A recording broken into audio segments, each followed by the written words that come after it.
On this episode of 10,000 Voices. You're going to be a producer. Can you even be a video producer?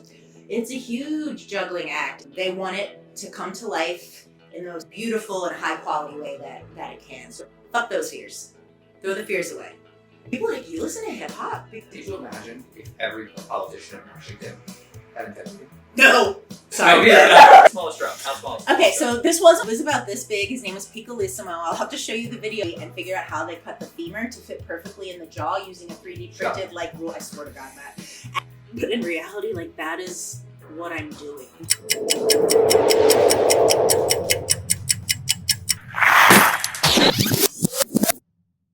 Hi, welcome to 10,000 Voices, a conversation with humanity. I'm Matt, and today I'm joined by Becca. Becca is a award-winning, two-time award-winning video producer and director. Welcome, Becca. How are you today? Oh, I'm embarrassed, but happy to be here. You say embarrassed? No. I know you said to just say producer, director, but you are a great human being. I've had the pleasure of getting to know you over the last several years and work with you. This is, and when I knew I was going to do the series, I knew you were one of the first people I thought I need to have Becca on my show. Plus, I need you behind the scenes because all of this is possible because of you. So thank you for being here today. Of course, I'm happy to be here. So for anybody out there that doesn't know, I mean, let's just jump right in. What is a video producer, a director? I mean, you've got a lot of titles, you wear a lot of hats, which is great. I know we can nerd out about a lot of the things you do on the side, but tell the world what do you do? That's actually a really good question because when I was growing up and decided I wanted to go into communications, media, video, film, whatever, you're going to be a producer. I don't know what a producer is. What does a producer do? What is right? I was like, so it's like, well, you got to figure that out. And what I learned, I started with hands-on stuff, how to use the cameras, how to edit. But then when I made my way up to the producer role, the producer is really in charge of organizing everything, coordinating the right people, the right places, the right players, the right amount of money, the right amount of time, the right schedule to make whatever it is you're producing, whether it's a movie, a marketing video, magazine, whatever it is.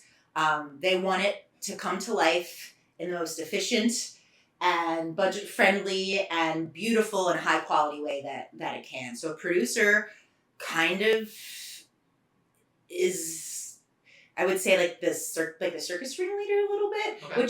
which is interesting because I think some people might say the director is that because they're directing everybody. But if the producer doesn't get everybody there, the director has nobody to direct. Does that make sense? It does. So let's clarify that a little bit. Yeah. So tell me the big difference between a director and a producer. What's the difference? Okay, so a director is telling everybody what to do when they get there on their job day, and a producer makes sure everyone gets there on their job day.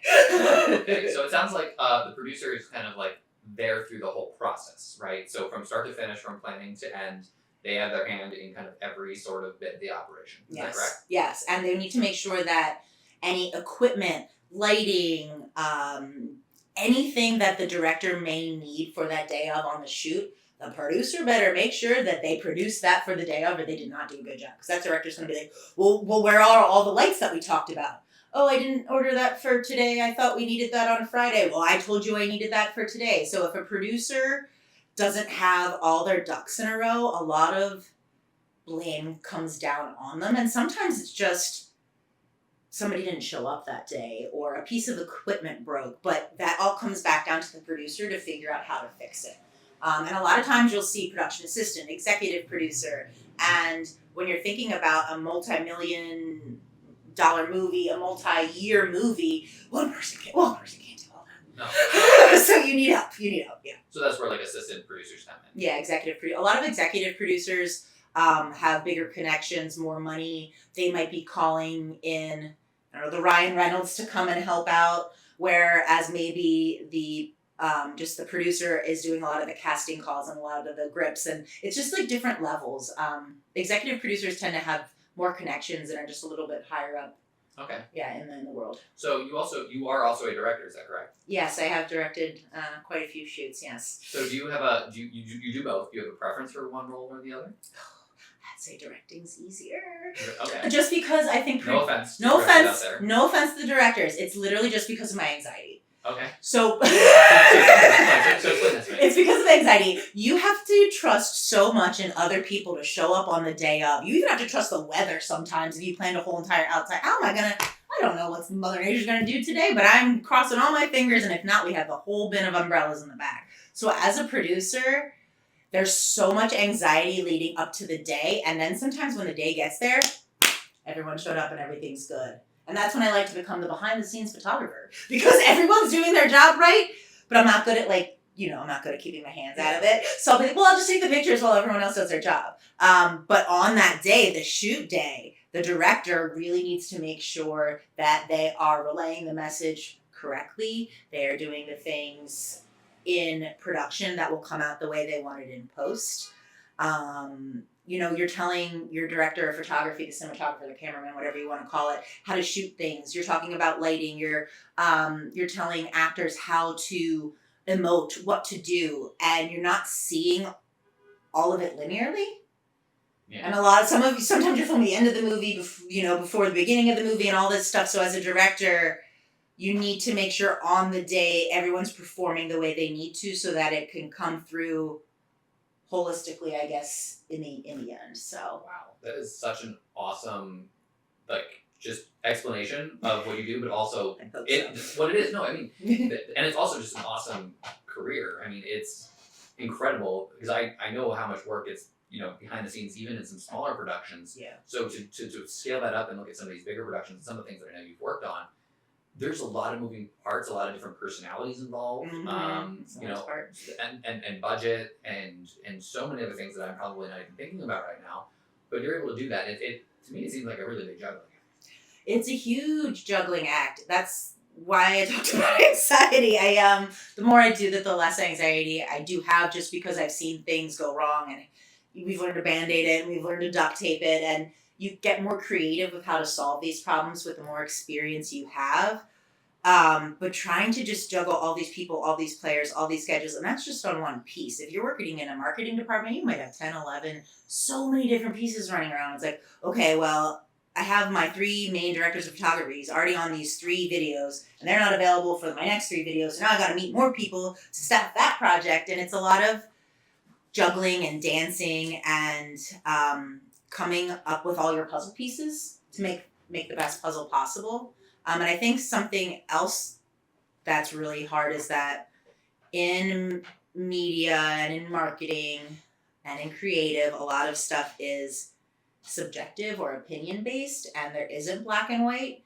So there's a lot of, so when you mention different personalities, someone might really like comedy, somebody might really like drama, somebody loves black and white, it's just, there's so many different opinions. So when you're building a team as a producer, you need to find the players that can make the original vision come to life and who are dedicated and understand what the producer and director So you must have to be the bad guy sometimes then.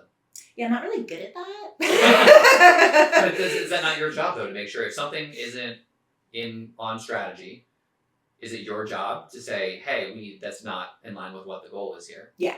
And I think that's why, for me, it's so important to find people you work well with and you communicate easily with. And I like to get everyone on the same page up front before we even start. Because if we're not all aligned and we don't all understand what the goal is at the end, shit is going to get fucked up. So I'm sure you probably have some horror stories of both things going, well, I mean, you probably have good stories, but you also probably have horror stories of things not going great. Yeah. And how do you deal with that when things don't go great? And are you like a perfectionist? Every detail needs to be perfect? Or like, how do you determine like when things are like, hey, this is already off the rails, this is good enough for what we have? Yeah, I would say earlier in my career, I was much more of a perfectionist. I think I took a lot of things personally if they went wrong. Clearly there was something that I didn't do right. I should have had control over it. You just get in your own head and you feel like you're not good enough. And as I continue to get older and have leaders and managers that no matter what I did, it didn't matter. If I could do the best job in the world and they still didn't care. And I think once I got to that point, I realized that the person you need to make happy is yourself. And I'm trying to do that. It's easier said than done, people. I'm trying to do that and trying to realize that if you just say, sorry, my bad, how much easier life is than coming up with like excuses or reasons or reanalyzing the situation. What did you say? How did that happen? And a lot of it for me was experience, growth, going to therapy, getting on anti-anxiety medication, and realizing like who I was as a person was starting to become detrimental to my own health and to the progress of my projects and of people around me. Because if I'm so in the weeds that I can't see the bigger picture, like I used to say, I worked for Penn Medicine Marketing for a while, and I think that also helped bring me down to life, because in a room where I'm filming a brain surgery, my job is so not that important. That person's in someone's brain. I mean, I don't love that you said it's not that important. Because... in that moment, though. And so I think when I said, like, why am I killing myself over marketing videos? Like, I'm passionate. I try my hardest. Do I need to burn myself out? Do I need to be sick to my stomach? Do I need to have anxiety? No. And I think figuring out a way to let yourself be human, let yourself make mistakes, taking all of these problems and issues and having them be learning lessons to improve yourself, and just realizing that you're human is really, really important. And I actually think that has been one of the most beneficial things to my career, is just letting yourself make mistakes and not be perfect.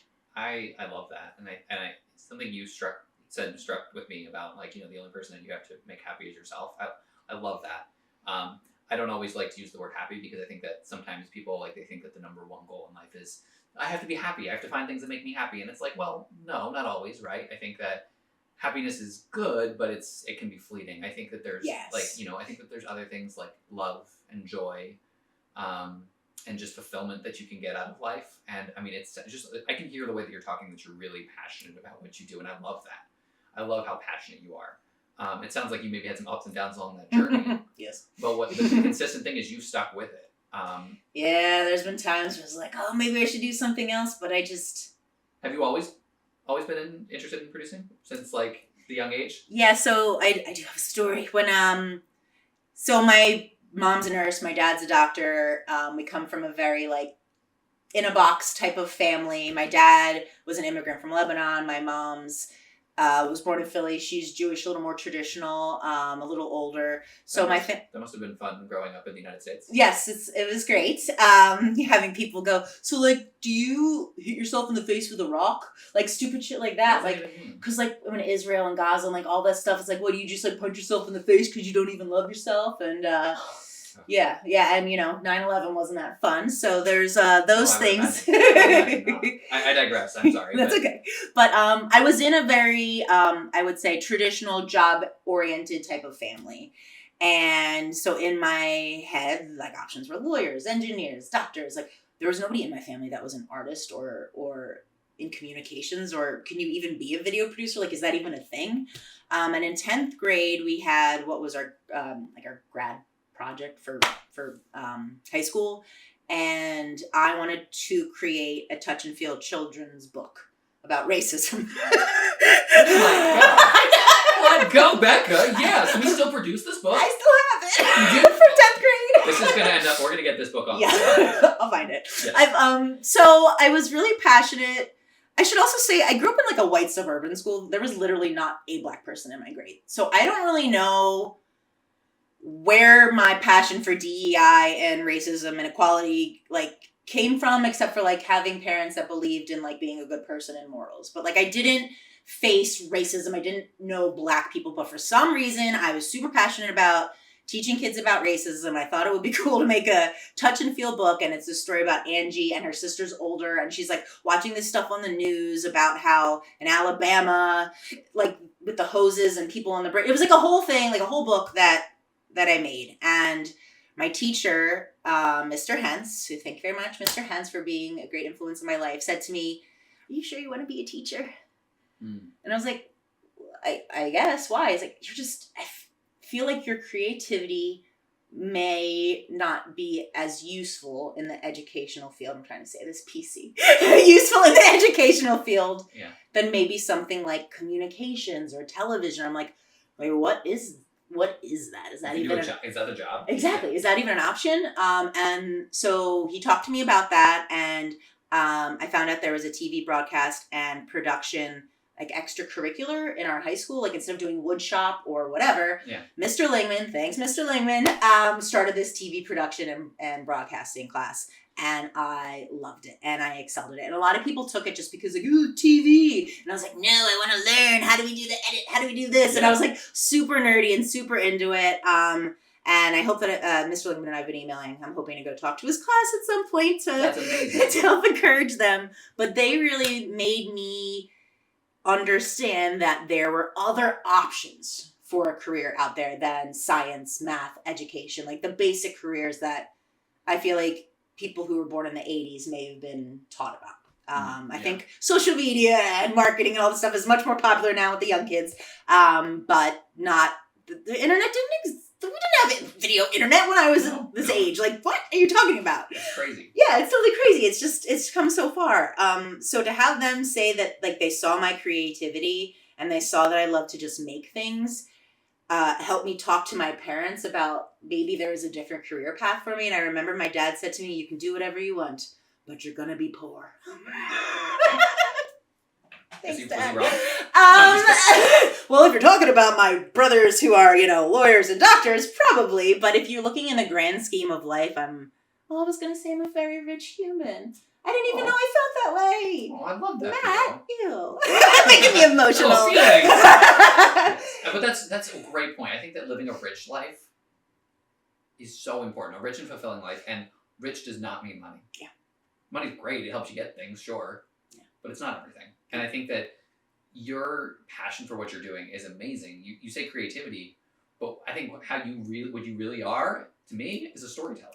Thank you. Because I've seen your work, and people don't connect with just words and ideas. They connect with stories, and they connect with people because they can relate to them. And that's what you're doing. Even though you're in a room with a surgeon who's super important, you're showing this super complex procedure that most people can't even fathom. And you're showing it in a way that they can understand and make sense, and you're putting music into it to make them feel a certain way. Talk about feelings. Yeah. Do you connect with that idea of being a storyteller? I do, and I appreciate you saying this. And there's this taboo in our industry right now, like, oh, storyteller. And I think that's because it's just the hot word right now. Yeah. But in reality, like, that is what I'm doing, and that is what I love about my job. It's even what you're doing right now. It's meeting new people, learning about them.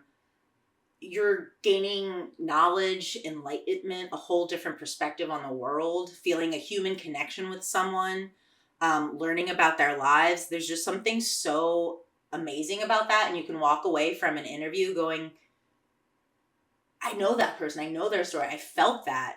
The amount of times I've cried, this is embarrassing, but you cry when you're learning, especially if you're talking about medical stories or like really like gun violence and things where people really struggle. You are asking them very personal stories.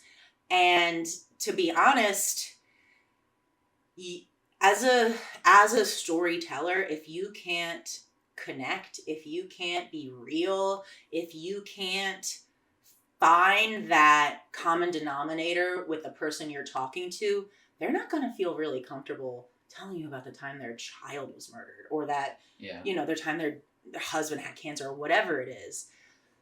So there's this humility. There's this sense of, we're in this together. I really am just trying to learn about you, and see what other people go through to change my perspective on a daily basis so that I can understand life from a more aerial view. That was beautifully said. It sounds so nerdy, Matt. No, but it's true. No, I think that's amazing, because I think that so many people go through their days on autopilot. I mean, it's crazy. I mean, I go out and like I hold the door open for somebody at Wawa. Yeah. And they don't even say thank you. And I was like, I don't need you to say thank you, but like, look That's at me. why you should like, shut them. I'm just kidding. No. I mean, people don't like to look each other in the eyes anymore. I think that, I don't want to get too much on a soapbox about younger generations and their distraction with social media and like everything's in the phone. I mean, I think there's a good place for media too.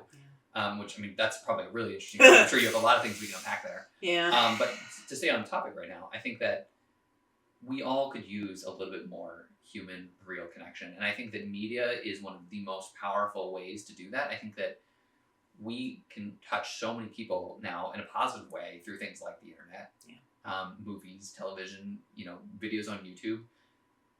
We have an amazing power now to touch all these people. And sure, some people are going to use it for bad, but then there's people out there like you trying to do things for good and telling very real human stories and connections with people. And I think that's so powerful. Thank you. So thank you for what you're doing. Oh, I appreciate that. I try and put the good spin, but you also have to think about the social media and all these things. But if you're trying to not get people to buy sugary drinks and crazy drugs that addict you, and you're really just trying to tell human stories or share like real information, not fake news, and educate people and empower people, media can be such an uplifting place. And if more people had better intentions and it wasn't necessarily to make money and gain power, I don't think we would have such a nasty environment, or like gain political power, I should even say. We wouldn't have such a nasty environment on the internet, because when it comes down to it, if you're taking all those like political or trying to sell something out of the internet, what do you see? It's people sharing awesome things, right? Cool stories. Sometimes it's bad stories, but you might need to hear that story to learn something from it. 100%. It's being able to use the internet and see things that you would have never been able to see. Like I was talking about, like, I don't know, when we were in 6th grade, I know I'm a little older than you, but still when you were in 6th grade, like we had libraries. We didn't really we couldn't just type in whatever we wanted in Google and see it. But now,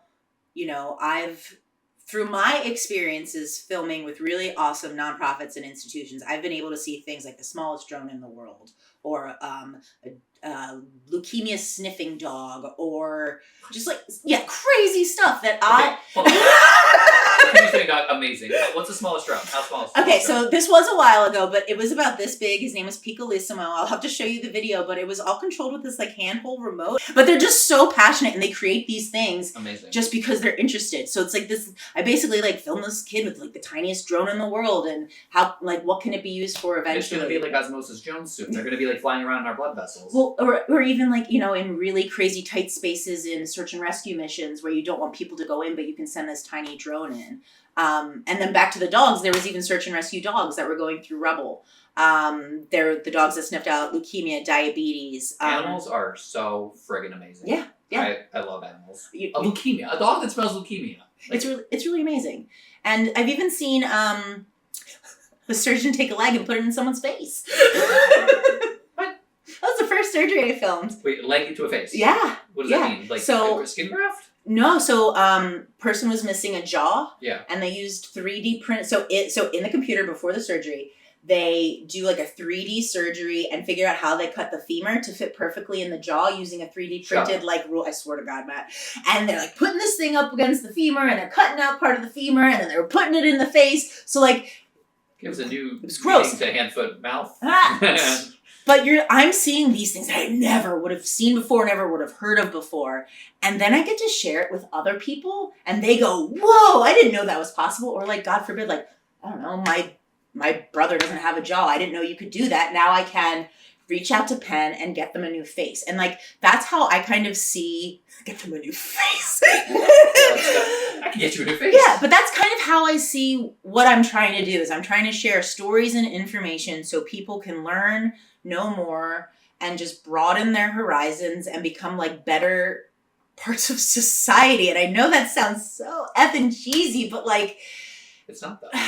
The more you're in your bubble, the more you stay in the bubble, and the more you get insecure and you get scared and you don't want to see new things. And somehow I was able to find a job that I'm so passionate about, and I also get to basically just see the world. And mostly Philadelphia, but sometimes the world. Philadelphia is a great corner of the world. It Well, is. most of Philadelphia. It is. We've got cheesesteaks. Yeah. I'll eat some We got a big cheese all the bell. time. And the Eagles. Love them or hate them. Yeah.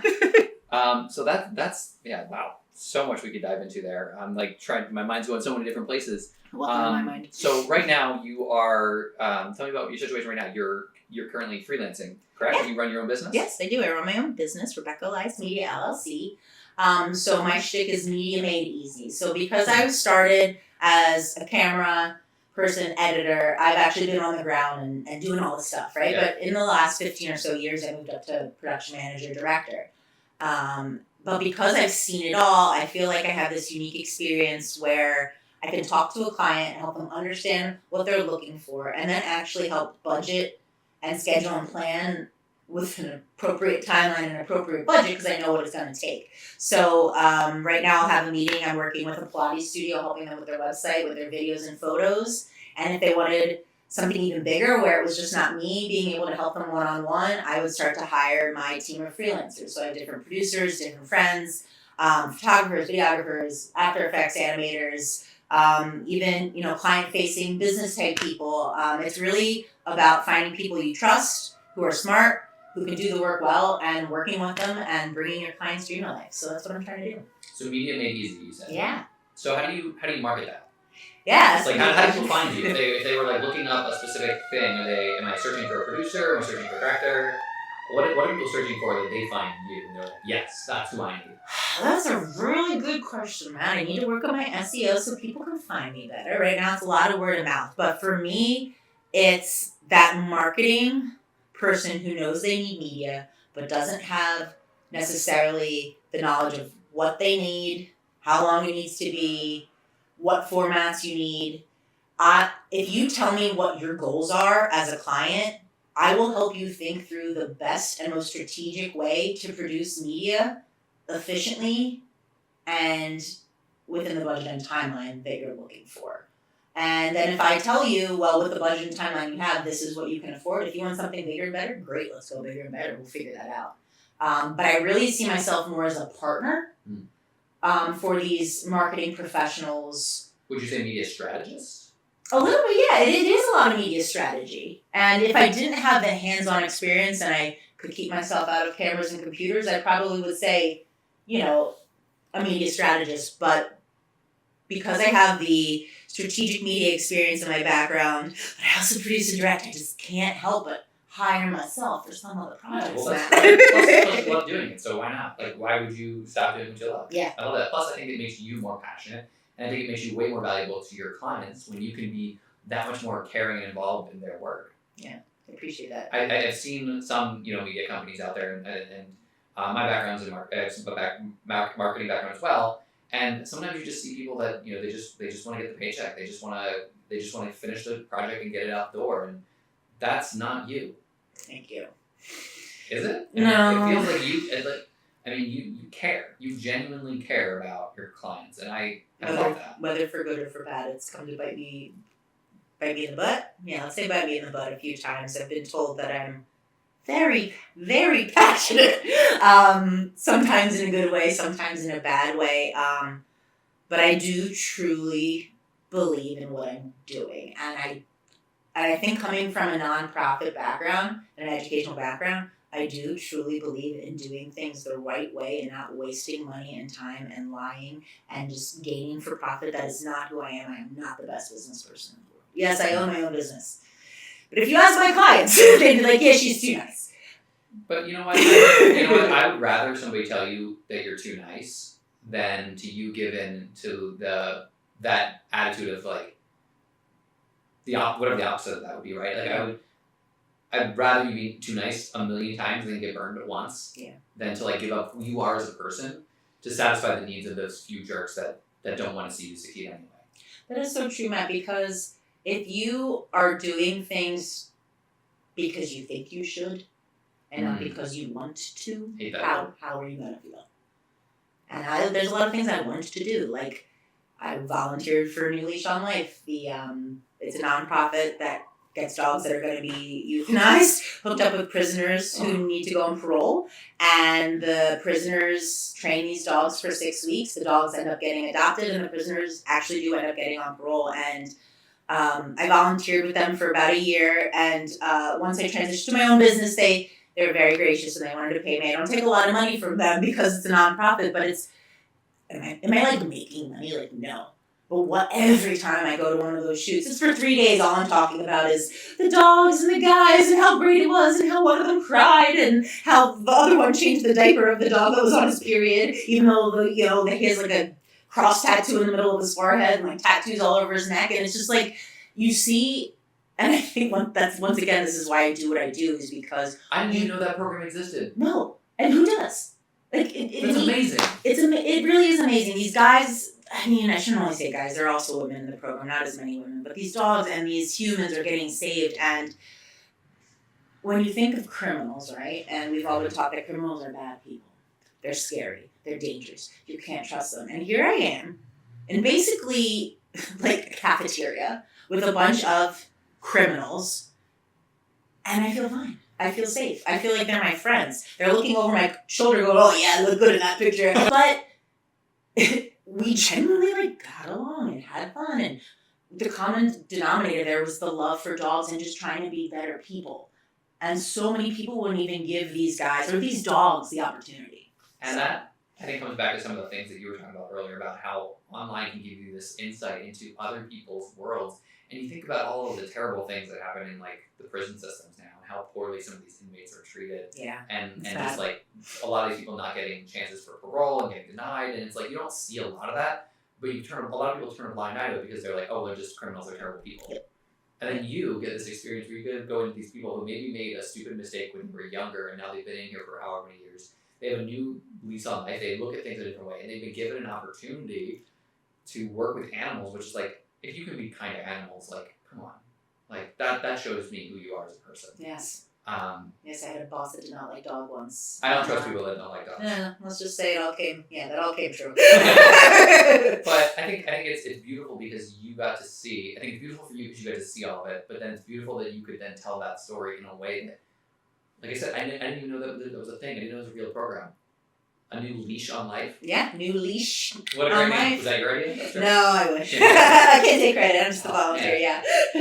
So do you have, now that you're kind of running your own business, you're doing your own thing, do you have a particular clientele that you're looking for? Yes, that's a fun question. I would say I will never turn a client down if the project's right for me. No, I'm just kidding. But I have to say that on video, right? But in all honesty, it's people who are doing things they're passionate about and want to bring their passion to other people. So whether that's my Pilates studio, you could say, oh, they're just trying to make money on exercise. No, these people genuinely believe Pilates will change your life. And let me tell you, it has changed my life. My spine problems are much better. I feel more confident in myself, I have better core strength. Pilates has changed my life. So I want to help them explain to other people what Pilates can do. Then I'm also working with the KIP Foundation right now, which is an educational institution in different cities in America. And they're celebrating principals that have been there for 6 years, 12 years. And I'm interviewing these principals about what they want to see from their kids, how they want to see them grow. Of grade schools? Or? Yeah, of grade schools. Yeah, high schools, grade schools. I think KIP, question mark. I think KIP is all things. It's definitely school. School, yeah. Okay. But you're listening to these people who have dedicated their lives to helping other people's children. And to hear how much they love these kids. And, we talk about there are days, especially in education, teachers, I know there are days.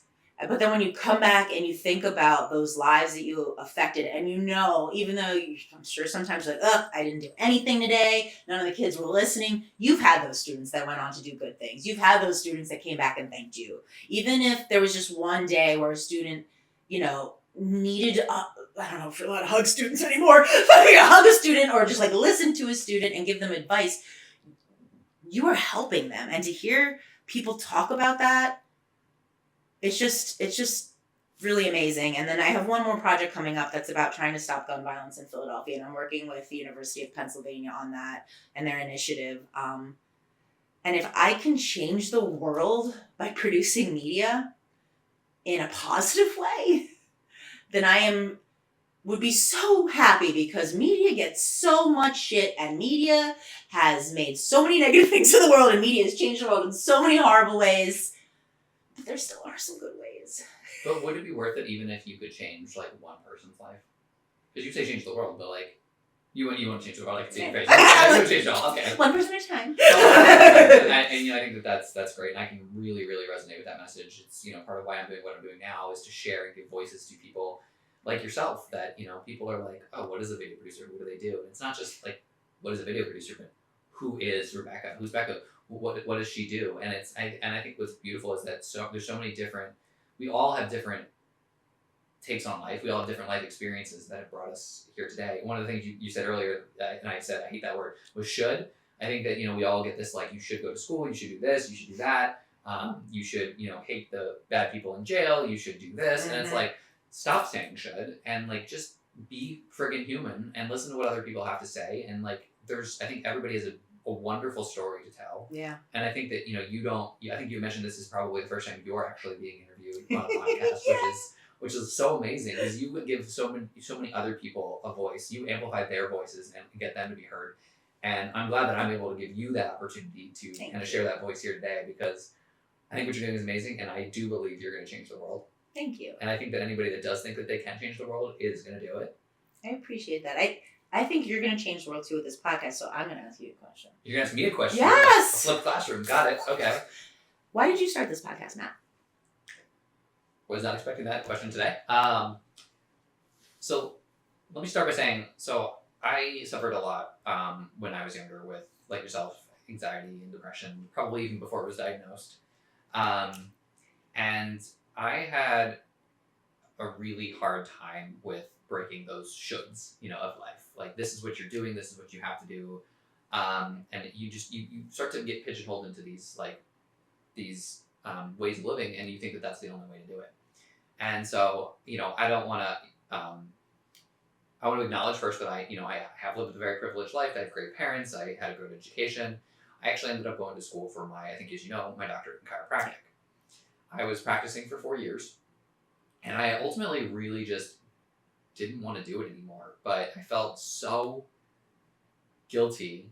I felt so like shameful even thinking about doing something else, because I spent all this time, energy, and money to get this job, but I wasn't feeling fulfilled. And then I felt feelings about my feelings. It's like, well, I shouldn't not feel fulfilled, because you know, I'm doing things that help people, I'm doing things that matter, and I've had people that have really helped. And it's like, it's supposed to be this noble career, you know, I'm helping people. And if that's not good, then what else can I do? Because, you know, I want to do something that's meaningful. I want to do something that's impactful. Fast forward, you know, I ended up having a career change and ended up getting into, you know, business operations and leadership. And now I'm kind of running, you know, doing my own business. And this podcast is a part of that. But I started it because I believe truly that every single human being in this world has a story to tell. And hence me wanting to get those stories out in the world. And really, I think that the purpose behind it is that I want to inspire other people so that they can see that if they see other people like them, maybe in one or two of the episodes, they can then maybe feel inspired to go on and do something that inspires them. And it kind of can create this, I think it can create this like transformative experience in the human collective, because you had mentioned that there's a lot of bad things going on in the world today. We see it on media, we see all this bad stuff, but we also see a lot of good stuff, like this new leash on life. Yeah. And it's like, I think what it's going to take, I honestly believe, and I'm going to say it here for the record, I believe that world peace is possible in our lifetime. I hope so. Ramblings of a madman, maybe. But why not at least try, right? And I think what I honestly believe it's going to take to get us there is it's going to take people living very intentional and mindful lives. They have to be very in tune with themselves. They have to be living a life that they enjoy. I think that they have to be inspired and do things that they think matter. Because if you're just living, you know, with your head down and you're going past people that open the door, going into Wawa, and you're not interacting with the people of your world, of course you're not going to care if there's injustices in the world. Yeah. You say that you're so passionate about, you know, DEI. I mean, so am I, but I didn't realize it growing up. And because I was, you know, I'm cis white male, right? Like I grew up, you know, I didn't have any black friends growing up. I went to a Catholic high school, so I have a very sheltered view of the world. Yeah. And so what I want to do with this podcast is I want to change the world. I want to impact one person at a time. And if even one episode, if only I impact one person through this series, I consider that a success, because I think everybody deserves to be heard. I think that everybody deserves to feel excited about what they do. And my message to anybody out there listening is that you're not stuck in what you're doing. It doesn't matter if you've been doing the same job for 40 years, it's not too late. Yeah. You could always do something different. Or if you are enjoying what you're doing, you can always make your life more fulfilling or intentional. I'm a really big proponent of being very intentional. I think that you can flip a situation from something bad into something good just by what your intention is, right? Yeah. If you're open and honest with communication, I think the world, if people in general are more open and honest with their communication once it needs, I think the world will be a much better place. But I think a lot of it comes down to insecurity, not feeling confident, feeling like they have to front. And I think it creates a lot of turmoil within themselves and within community because people don't really know what's going on. And I mean, telling the truth, I don't want to say telling the truth, but being truthful with how I feel is still a struggle. Like, we're talking about my business and what I want to do, but there's still this part of me that feels like, well, I don't have that steady income. I don't have that matching 401k. I don't have all of these things that I were told you're supposed to get in America. Yeah. But I'm actually happier, not as rich, but happier now than I was when I was making 6 figures. But I had stability then, but I don't have stability now. I don't know. But you're working on it. I'm working on it. And it's okay to not have everything all at once, and you're figuring it out. And because I truly believe that you will attract what you need in this life. And yeah, maybe your income's not as high right now. But I believe if you're doing all the right things for you and you're putting good out into the world, you can't help but attract good to you. I think good things are coming your way. I'm excited for your business and what you're going to do next. Thank you. I'm excited to hear about all of the amazing projects you're working on and seeing where they turn up. Thank you. Like this is a really exciting time for you, and I just can't wait to see what you do with that. And to be honest, it's an exciting time for you as well. And I hope that anyone that's listening out there, it's, sometimes you're forced into the situations that you're in based on layoffs or moves or change in economy or whatever the situation is. But if you've had something you've been wanting to do and you keep pushing it off, how long are you going to keep pushing it off? Because eventually it's going to be too late. Mm-hmm. And then are you going to look back and regret that you never tried it? So would you rather have tried it for a couple years, maybe it didn't really go so well, and then you go back into the regular 9-to-5 job world and figure it out from there? Or would you rather have had that stability and just been like, I never lived my dream? So although yes, I may have been forced into a position based on some layoffs at my previous job, I think it was all a blessing in disguise because it made me look inside myself, figure out what I wanted, figure out what I agreed with, what I didn't agree with, and just what I wanted my life to be moving forward now that I actually had time to sit down and think about it for the first time in like 15 years. So. And that's a wonderful thing. I love that. For a lot of people, I think that it needs to be a life circumstance. I think you get these big life altering events and that forces people into making these changes. But I think you can also do it very intentionally. I think that, like I had kind of alluded to, you can be in the same job for your whole life and still make a change. Yeah. I'm so happy that I didn't stay in the job I initially hated, and I didn't wait till I was 50 years old to just look back at my life and be just like so pent up and miserable and just like bleh. I'm glad that I made that change, and I think that as a society we are starting to get more in tune with our emotions, and mental health is becoming a really important thing for me. That was a really important step. I ended up seeing a therapist that specialized in ACT, which is acceptance and commitment therapy. Changed my life. Totally awesome thing. Just getting into mindfulness and just becoming really in tune with who I am as a person has allowed me to make the necessary changes to start to pursue a life that I actually find so much more fulfilling, rather than just doing the thing that you're supposed to do. Yeah, what you're supposed to do, what you should do. God, I hate that. I want to just eliminate those words from our vocabulary. I know, and I did it for so long, and I think I was, you're mad at yourself. Why am I not happy when I did everything I was supposed to do? Because what you're supposed to do, what you should do, doesn't necessarily mean happiness. And that's back to happiness. What the F is happiness anyway? Happiness is fleeting. Happiness is something, when you have it, enjoy it, because it's not always there. And life is a struggle. And if life was always easy, would you find happiness? Because you have to have the opposite of happiness to find happiness. So I was all philosophical stuff. But actually, it sounds cliche, but there's some truth in, I think, in all cliches. Yeah. That's why they exist. That's why they exist. Yeah. This has been so great. I wanna continue on with another question I have here. So you talked a lot about your experience with video production and being interested in it, and a lot of people in that area of your life that kind of inspired you and kind of brought you to where you are today.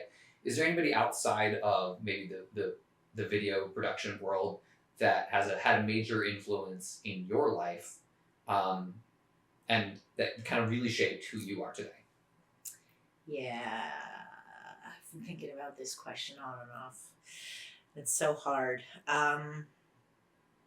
I guess I would have to say my father.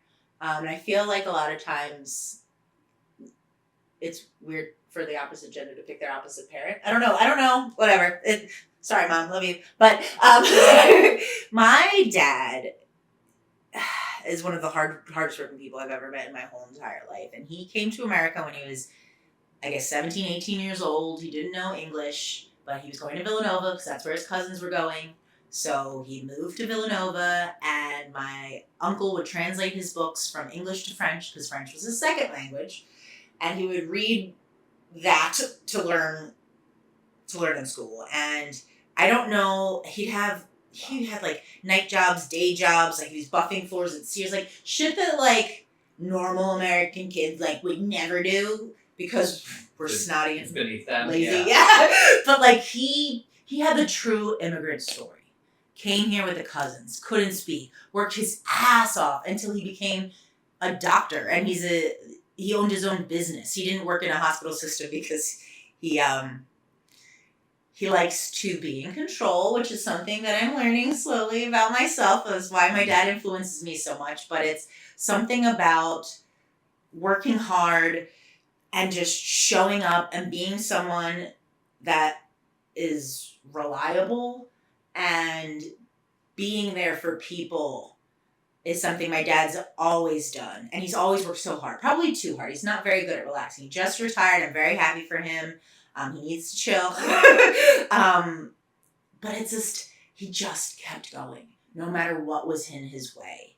And although I wasn't the biggest fan of that as a child, where I'm like, I just want to play and do nothing. Yeah. I think it's really helped my work ethic as an adult to keep going and to keep being strong. However, that also does lead down to the shoulds, right? Because when you have such a strong-minded parent who had to do these things to succeed because he came from a very different background than I did, it's a lot harder to live an American childhood and American lifestyle. I never saw my dad drink ever.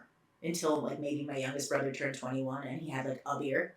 Like my parents didn't party. Like it was different. So it was very much your job is your life. School is your life. And it's funny because I feel like part of this podcast is like, what is your passion outside of just like your job, and your life doesn't have to necessarily, or your job, doesn't have to necessarily define your life.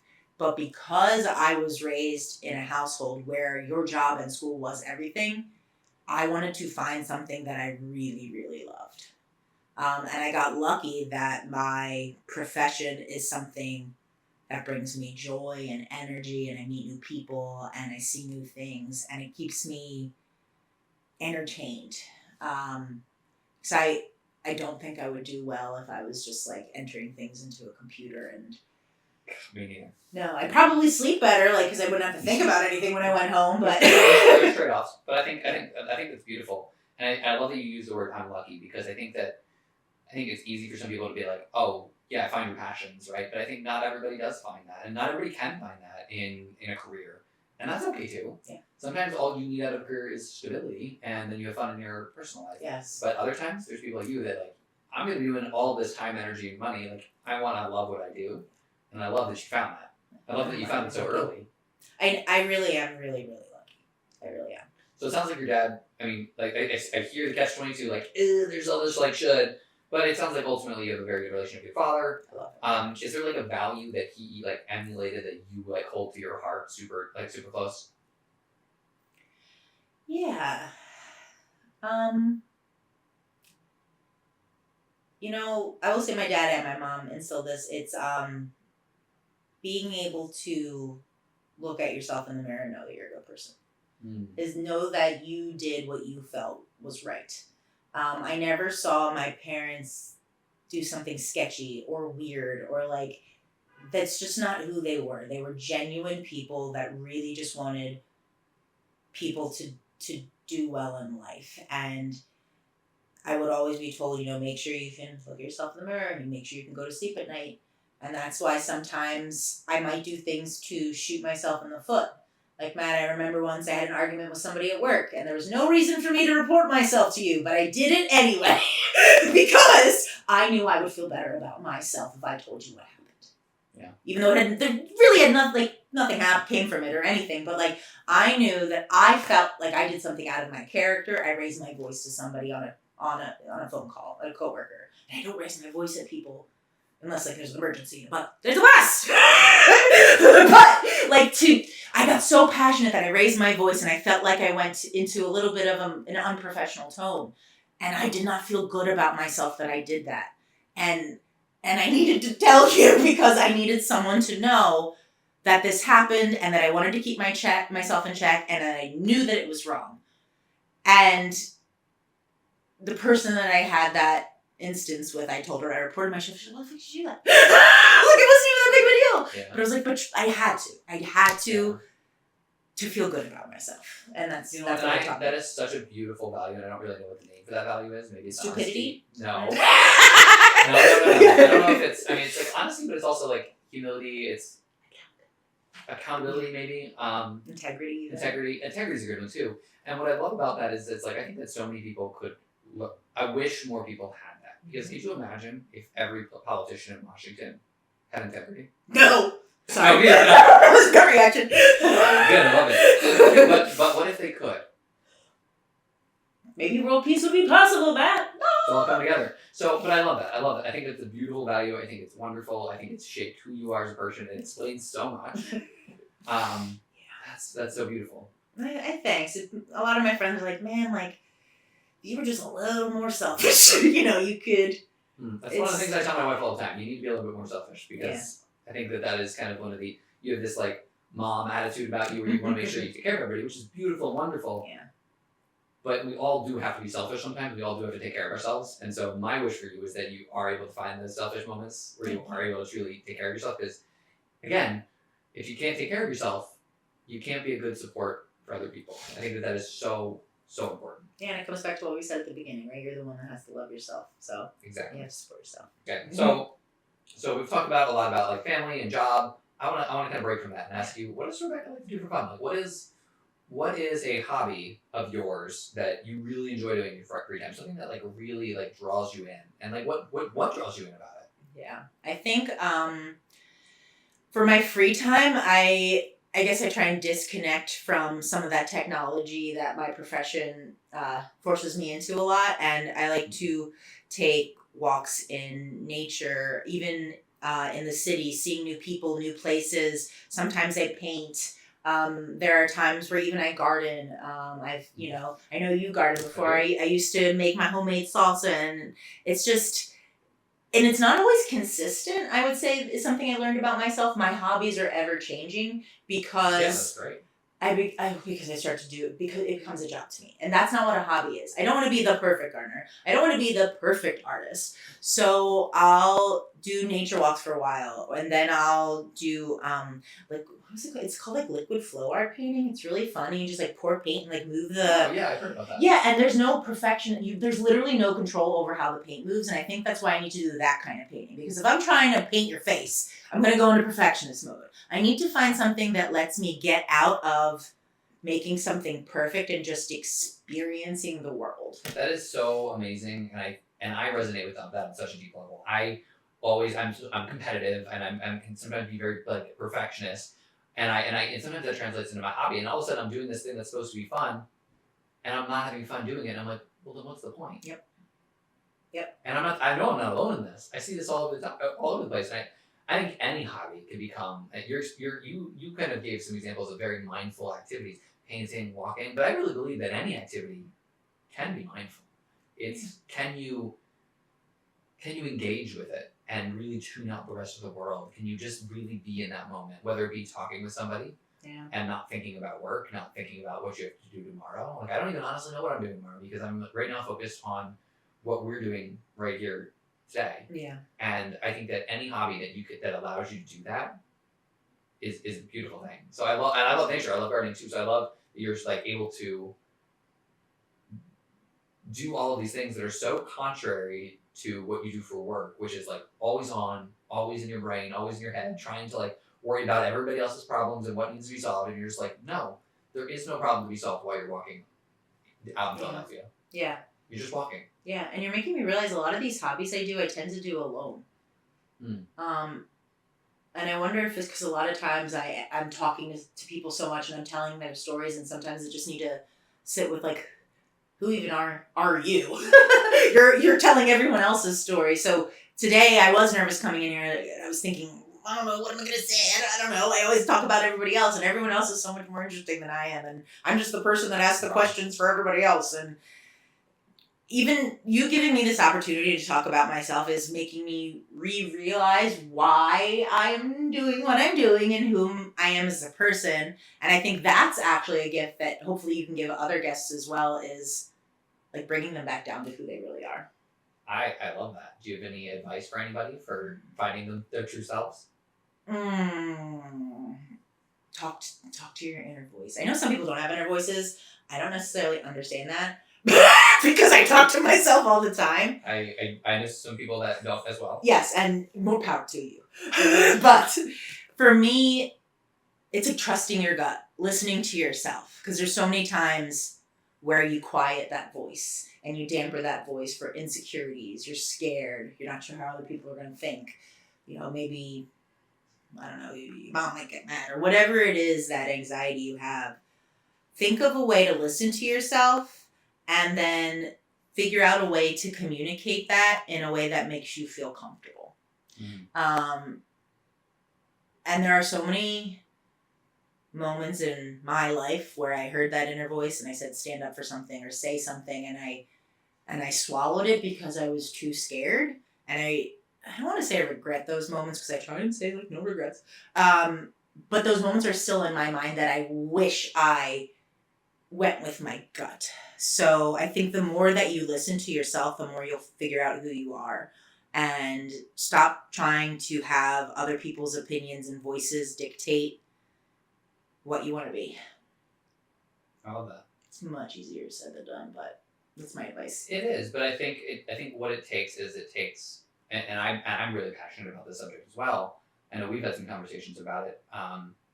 It does take a level of stillness, and I think a lot of people are overstimulated in this world, and it's impossible for many people to just sit still. Yeah. But if you're constantly absorbing content, you're constantly stimulating yourself, you're constantly watching things online. Not that there's anything wrong with that, but I think that at some point you do need to let your inner voice speak, because if you keep pushing it away, you really can't get to a place where you can figure out and be comfortable with who you are. I think that stillness is really, regardless of what your religion or background is, whether it be Buddhism and you're going into the concept of no self, or you get to like Zen or Taoism, or Christianity, which is finding God, whatever it is, all of them kind of do have a common thread, which is it is in this like mindful connection. Yeah. And I think that anytime you're able to be mindfully present with yourself, which at first is really uncomfortable, and that's why I think a lot of people distract themselves. Yeah. And they're not really good at it. But I think once you start to really just allow yourself that quiet time, and for me, being out in nature does great. Being out in front of like moving water is amazing, and just stopping everything, because like, you're gonna have that inner dialogue for a while. But if you're sitting there long enough, it starts to slow down. Yeah. And eventually, it stops. And when it stops, and you're just present and you're listening to everything, and you have a thought in that space while it's still calm. You're talking about those two voices, right? You have your personality and your ego, which has a voice, but then you have your true voice. And I think that in those moments of stillness, when we have those thoughts, of, like those gut feelings in those moments, that is who we are. Yeah. And some people, they radiate and shine out beautifully all the time. People that are really enlightened. Others, you get glimpses of them. But I think what's most important is that you as a person are able to find that place, not all the time. I think it's hard for people to always be enlightened. I think it's more an aspirational goal, something you strive for. Yeah. But I think that if you're able to kind of come to these places and just, even once in a while, just check in with yourself to make sure I'm still on the right path, I'm still doing the right thing. And I mean, you're fortunately grew up with that as a value of like always doing kind of what's right by you so you can sleep better at night. Like, I love that for you. Some people don't have that. And I think if more people could learn to just be still and not always on the go, I think that they'll really, truly find who they really are. And once you know who you are, then finding happiness is just a matter of listening to your own voice. Yeah. And you're talking, like, there's so much input. Like you said, we keep digesting inputs. There's also outputs. You can't keep bringing in without releasing. You're going to explode. You're going to burn out. You're going to get depressed. You're going to start spiraling out of control. And it's so important to figure out those outlets that let you get it out. Is your outlets also like your hobbies, like you expressed, or do you have other outlets? I would say my hobbies are my outlets, and I would also say my friends. I'm really, really lucky that I have friends who I can talk to, even colleagues that I can talk to. I think because I've tried to live this open and honest communication style of like who I really am, I've been able to make a lot of friends, even at my jobs, and those connections are just so magical because you've been through parts of your lives with that, like your life with that person. You live life together for those amount of years. And it's crazy to me that some people will work at a job and not have a friend from a job. It's like, that was, I shouldn't say that, but like that was, for me, that was such a big part of my life. And to have people that I can talk to and understand my personality in that part of my life. So I have friends from high school, from college, from grad school, from my first job, from my second job, from my third job, and from my fourth job. Wow. My wedding was rather large. I would imagine, yeah. But to make connections with those people, it's so important to have a community and to feel connected and safe and to have somebody to go to. That you can be yourself no matter where you are. And if people don't have that in their family lives, I can imagine in their personal lives, in their work lives, to constantly feel like you can't even be yourself, you have no one to talk to, nobody really knows what you're going through, that is a struggle. It is. And there are other ways. I mean, if you are struggling making friends, and you don't have anybody to talk to, one, there's therapy if you can afford it. Yeah. If you can't, there's free online communities. Like, you can join, find a passion that you're interested in. You're really interested in gaming, go. There's a million groups out there.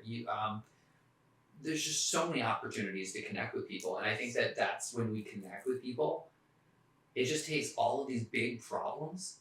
And even if they don't go away, the problem don't go away, it kind of just has this magical ability to shrink them and put them into perspective, because now you're not alone. Yeah. You don't have to deal with it alone. Yeah, and it feels more tangible. Like something you can actually tackle instead of like this, like you said, just this idea out there that you haven't even, sometimes you haven't even told anybody feel that way. And somebody's gonna be like, what the heck? And then put a totally different perspective on it. You're like, I can't believe I've been worrying about that for 3 weeks. It's like, just talk. Just be honest. And what's great is you could never know what's in somebody else's mind either. You never know.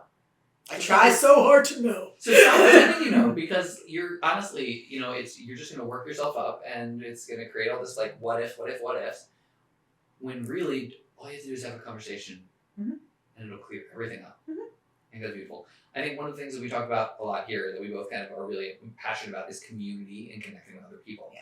One of the things that we do on this, that I've started doing this podcast, is I actually have a kind of a through line from the last episode to this episode, and from this episode to the next one, where each guest can ask the following guest another question. So my last guest asked this question, and I'm going to ask it to you. Okay. What is a guilty pleasure of yours that you haven't told either anybody or just like a few people know about, that's appropriate that you can share online? Thank you for that question, past guest. So I would say my guilty pleasure, which probably did not come across on this podcast, whatever you want to call it, is I like to rap. So, especially in college, I would, if a song that I really, really like, I would watch the lyric video over and over and over again and practice it over and over and over again until I could nail that shit. And then I'd be like at a party and the song would come off and I get in the middle of the dance and be like, blah, blah, blah, blah, and everyone's like, what? You do know I'm going to ask you to rap now, right? No! We're not doing it? I mean, you know, a couple drinks in and out of karaoke, maybe All you can right. record me for some B-roll. That's the only time it really comes out is if I'm with a group of people I trust at karaoke and we are a couple drinks in. Otherwise, so people are like, you listen to hip hop? Because I just, you know, come across as this like nerdy indie rock person or something. But like, like Method Man, T.I. God, I'm paid to meet T.I. I love that man, Clifford Joseph Harris, so much. We'll get in another episode. You can be there and you can help us film it. Yeah, there's just something about hip hop music is totally my guilty pleasure. I'm like, yeah, like fuck that hoe. Like if you had a bad day at work, like fuck that hoe. Yeah. I'll share one of my guilty pleasures is I actually really like dancing, but I'm so self-conscious and I'm really scared. And I've been told, like, I've been made fun of when I've danced before. So it's like really, all those like shoulds and like the things people say. But like when you had to give me a couple drinks and we're at a wedding where like everybody's just dancing and looking a bad time. Yup. Oh man, I just let loose and I have fun and I know I look ridiculous, but I don't care. And it's like just one of those things. It's like an outlet. It's like I can't sing, but if I could sing, I would love to sing. But it's like rap. It's like it just feels good. Yeah. So thank you for sharing that. That's beautiful. Do you have a question for our next guest? Ooh, question for your next guest. Let me think. That's an interesting one. Wait. Okay. I don't know. Sorry, my brain's going wild. I have to hold it on my. How about if you could bring one CD with you, like to jail or like an abandoned island, like somewhere where like you had nothing else to listen to but one CD, musician's CD. Who would it be? What CD and why? What about those songs and that music? Can we assume that they have a CD player? Yes. If you could, or you have the internet and you can stream one album on Spotify and or Apple Music One and or Tidal. album. Yeah. Wow, that is fascinating. Like you can only listen to. Do you have an answer for yourself? To this album for the rest of your life. Do I have an answer for myself? It's okay if you don't. It's the next person's problem. I know. I didn't think about the answer for myself. I feel like I should have to say T.I. just because I just asked for his number, but that's a good question. Although you don't know. NSYNC's greatest hits. Okay, that's great. This has been an absolute pleasure. Is there anything else that you wanted to say or talk about that we maybe haven't covered yet today? I guess I would say, and it's easier to say than to do, is fuck those fears. Throw the fears away. My biggest fear was not having a full-time job with a steady paycheck and being a failure in my parents' eyes and in society's eyes. And I got laid off and I lived and I have clients and I'm making it and I'm happy. And like I said, yeah, I might not be the richest person in the world right now when it comes to money, but I am when it comes to freedom. And I've never had that before in my life. And I was always afraid to go freelance because of the shoulds and the woulds and the box and society in America. And to be forced into my biggest fear and live through it, I feel so much more powerful, I think, than I ever had before. Because if I can make it through this and still be mentally okay, physically okay, there's a lot more that I can go through that I didn't realize before. So I think that's great advice. Yeah. I think that, again, it's easier said than done. It's kind of the through line of our conversation today. But, where there's a will, there's a way. Mm-hmm. And I think that just on the other side of that fear lies so much joy and so much fulfillment that sometimes we just need to push through. Yeah. Because we are so closer than we know to getting through those hard times. Yeah. And you have been so vulnerable and so genuine and honest today. Thank you. I think that, there's going to be somebody out there that's listening. Maybe it's an aspirational video producer, or maybe it's just somebody having a rough day. I And I think that you've really, your words are really going to move somebody tonight. Thank you. I hope so. Yeah. It's be there. Don't be afraid. Be there for your people. Sit, talk about your feelings. Be open. It's going to make the world a better place. And if you need to talk to Matt or I guess we're going to be here for you now. We are. So. All right. Fuck yeah. Love Do you, it. Matt. Thank Love you. too. Thank you so much for watching this episode of 10,000 Voices. All recommendations from this episode can be found in the video description below. If you'd like to be our next voice, shoot us an email or hit us up on Discord, and we'll see you in the next episode.